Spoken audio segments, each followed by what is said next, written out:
seems to be the talk of the town here in the Philippines. And after a lot of analysis and a lot of discussions inside the Committee on Energy, we came up with 5 reasons why LNG is such an important fuel of choice here in our country. Well, I think the first reason is the depletion of Malampaya. We all know by 2024, Malampaya will be depleting. And with that depletion comes a lot of disruption in our grid. Malampaya supplies about 14% of our energy in the entire country. But if you segregate Luzon, because Luzon is really the primary market, it's about 21%. So taking out 21% in our energy mix will really create havoc in our economy. And it powers about 3,400 megawatts of power coming from different power plants. And if you don't have a viable LNG source, then these power plants will become stranded assets. Or the other side of the coin is they will be using much more expensive fuel, which is condensate. And in our estimates, looking at the past experiences when Malampaya suddenly shut down, prices will go up by approximately 90 centavos, close to 1 peso if you replace LNG with condensate. The second reason is energy security. We all know that we have a little issue with the West Philippine Sea, and the Department of Energy a few years back declared a moratorium and force majeure in terms of exploring in that vicinity of the 9-dash line, which is coincidentally is also inside our exclusive economic zone. Traditionally and also empirically, the west of Palawan is the most prolific in terms of oil and gas finds. And because of that dispute, we cannot, we are having problems exploring oil and gas in that region. With that issue also comes opportunity, because in 2018 and 2024, LNG will be abundant in terms of supply, and there will be new sources of supply coming from different parts of the globe. This slide actually comes from the Bloomberg New Energy Finance Research, in which in 2030, the US will be a major source of supply of LNG. Qatar alone will be supplying 21% of the entire globe. So just 2 countries will command 50% of the entire supply. This is a very important slide because, as we all know, if you look at our energy mix, almost 70 to 80% of our coal comes from one country, which is Indonesia. So if Indonesia decides to say, okay, we're not going to sell coal anymore, we don't have any source. In terms of oil, almost 90% comes from the Middle East. So again, if there's anything that happens in the Middle East, we'll be scrimping for oil. LNG now presents a new avenue. We can import from Australia, we can import from the US. It also helps to diversify the source of LNG here in our country. The third reason is sustainability. After long tussle whether to sign or not to sign the Conference of Paris 21, finally our government committed to reduce greenhouse gas emissions by 70% in 2030. And that is a very tall order. And in order to reduce greenhouse gases by 70%, and hopefully sharing the world's desire to lower down temperature by 2 degrees pre-industrial levels, we committed to reduce our greenhouse gases through different fronts. Of course, the biggest one is forestry, meaning we have to plant more trees. But the next items will be coming from energy and the transport sector, meaning we have to use cleaner fuel, we have to use cleaner energy in order to reach the reduction of GHG. On top of that, actually, our air quality is not getting any better. In the Clean Air Act,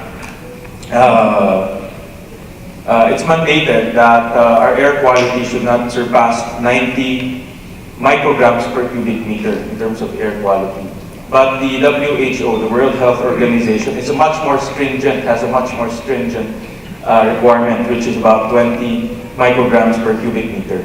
So if you look at the different cities, as gauged by the Department of Environment and Natural Resources, most of the cities are below the Clean Air Act except for Manila City. Safe tayo dito dahil nasa Taguig tayo. But if you cross a little bit more, you'll be in different territory because Manila City has the highest microgram per cubic meter in terms of air quality. But if you look at the WHO standard, lahat lumampas na ho. And we don't want to get this even worse in the next few years. So the challenge really is to hit on the two biggest items, which is energy and transport. And because we want to clean our environment and have a cleaner future, we have to go into a cleaner resource, which is renewables. To date, with business as usual scenario, renewables will command about 24% by 2040. So that's a substantial amount of renewable energy in our energy mix. But with the latest Department of Energy intervention, which is a much more aggressive intervention using the renewable portfolio standards, wind will grow about 7.5%, solar will grow about 7.5%, wind will grow about 7.6%. And with this introduction of wind and solar in our grid, we will definitely need we need to transform our grid into a very flexible grid system.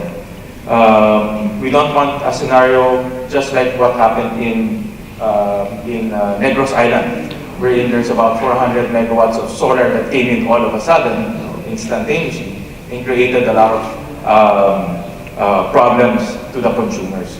So in order to balance this influx of solar and wind, we need flexible sources such as LNG. And what better way to make our grid flexible is to inject more LNG in our system. Right now, we're in the process of also crafting a natural gas industry bill. This is in cooperation with the Department of Energy, and this is really to institutionalize a lot of the concept and give it greater stability in terms of policy. And some of the features here is really harping on the medium-term financial sustainability of the proponent. We need to make sure that the proponent is financially stable. That will eventually lead to a very robust LNG sector in the next few years. And we need to assure that by making sure that the offtake is also stable, meaning offtake from the power plants and also offtake from the utilities. And we're working on a formula with the Department of Energy to make sure that the financial viability of that proponent is sustainable in the next, at least in the medium term. But at the end, also consumers are the most important component of this proposed natural gas bill. And one of the key features that we will be introducing, again, in coordination with the Department of Energy, is the third-party access.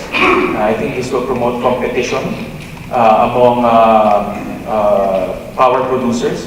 If a power producer will come in and he wants to import cheap LNG from somewhere else, let him do so by making sure that he has third-party access in that terminal. So competition will be robust, and hopefully that will translate to cheaper electricity rates. If you notice, I said 5 reasons. I only stated 4, and the last reason is the Philippines ready for business. And the Good Secretary has enacted a very important executive order, the EU 30, that will streamline the applications of power projects. But yesterday, after 5 hours of deliberation in the Bicameral Conference Committee, we finally approved the Energy Virtual One-Stop Shop. And this will radically transform how you apply for permits for power plants. we will cut that 4 years hopefully to less than a year. This has the force of law, meaning agencies who will not cooperate will be penalized administratively. Private entities who will also not cooperate will be penalized. We inserted yesterday a penalty of 100,000 per day of delay. So that's a steep penalty if people will not cooperate in the fight against red tape. With that, once again, thank you very much. And this is a very timely project, and I really thank USAID and also the Department of Energy for embarking on this very important project. It's timely because we're now transitioning into traditional sources such as coal into a much more flexible source such as LNG. And this event is really timely because if we want a cleaner and brighter future for our country, then we need a flexible fuel such as LNG to be injected in our grid. So thank you very much.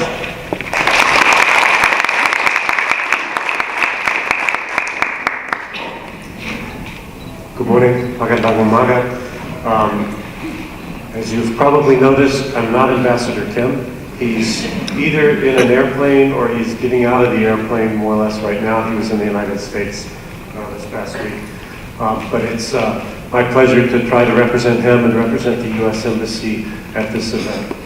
Senator Gatchalian, Secretary Cusi, Undersecretary Marcos, Chairman Balikasan, Dr. Clarente, Dr. Pernia, our friends and partners at the University of the Philippines Statistical Center Research Foundation, our distinguished colleagues, experts in the field, and all of our friends and partners here, as well as those of you from the media. First of all, thank you very much for being here this morning. This is an important initiative. It's an exciting project, and the United States is proud to be associated with you and proud to support this.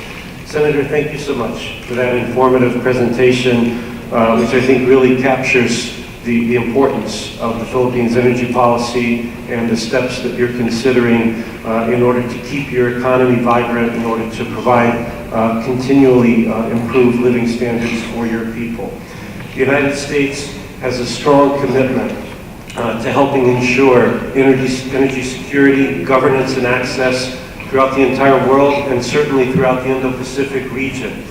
We're very proud of the project that's being launched today, and we hope that it will provide very useful technical assistance to the Philippines as you develop your policy and your regulatory approach to meet your energy needs. In just July of this year, Secretary of State Pompeo launched what we call the U.S. Indo-Pacific Strategy, marking a renewed and a re-energized, reinvigorated commitment on the part of the United States to the Indo-Pacific region. Under this initiative, the United States announced an economic strategy that's focused on 3 key areas of engagement: digital connectivity, infrastructure development, and energy. Energy policy and energy security are critical components of ensuring energy growth and development in any country and in any region. Energy is obviously the lifeblood of any economy. And you can look at some of the numbers. It's very easy to see why. Senator Gatchalian mentioned the projected growth in LNG supply and LNG demand. We believe that the Indo-Pacific region alone is going to account for 60% of the energy demand growth over the next 20 years, and roughly 85% of the growth in net LNG imports. And as the Senator mentioned, the United States is now an important LNG producer. That's obviously something that catches the attention of the United States government and of the United States of American companies. It also means that we're going to continue to see a shift in trade flows away from the Atlantic Basin and toward the Indo-Pacific region.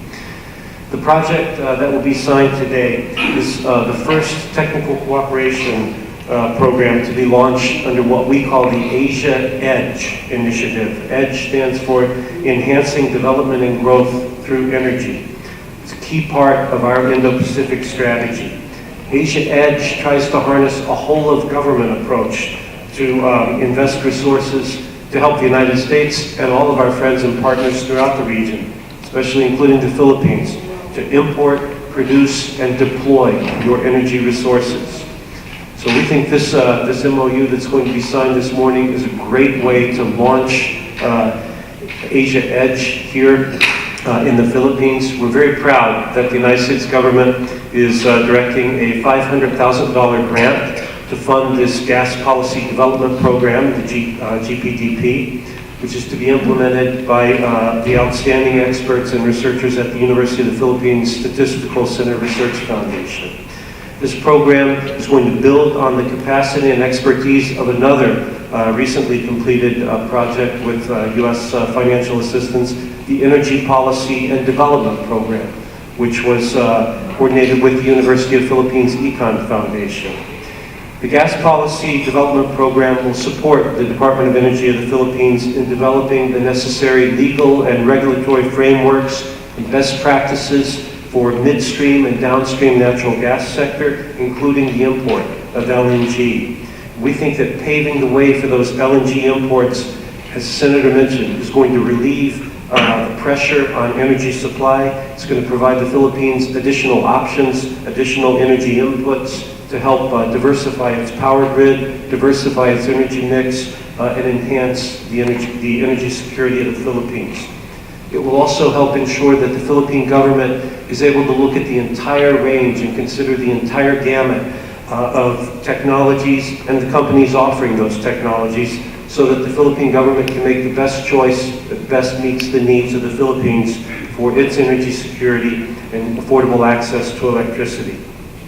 It will strengthen not only your energy sector, it will develop open, efficient, transparent, rules-based energy markets that will help power the Philippines' economic future. And of course, we hope to be a partner in that, in our role as an LNG exporter. Ensuring a steady supply of natural gas in the Philippines to replace the anticipated declines in the Malampaya gas field is a key energy security challenge, but it's necessary for the Philippines to be able to ensure that its power supply continues to meet domestic demand. As a long-time treaty ally of the Philippines, as a decades-long partner, and as we like to consider it, one of your closest friends, we are eager, and we are willing, and we are enthusiastic about partnering with the Philippines to help address this challenge. We welcome the government's steps in the energy sector. We welcome the government's decision to develop its liquefied natural gas sector to offset Malampaya's decline and ensure stable supply of energy. We're excited to see the level of interest and excitement on the part of U.S. companies at the opportunities that you're going to be opening up in the years to come. We obviously think U.S. companies have a very strong proven track record in both land-based and offshore LNG terminals. We hope that they will have opportunities to participate in this project. The commitment of the United States is very clear. We will continue to work with the Philippines and across the region to partner and help foster the legal and regulatory environment that's necessary and the market development.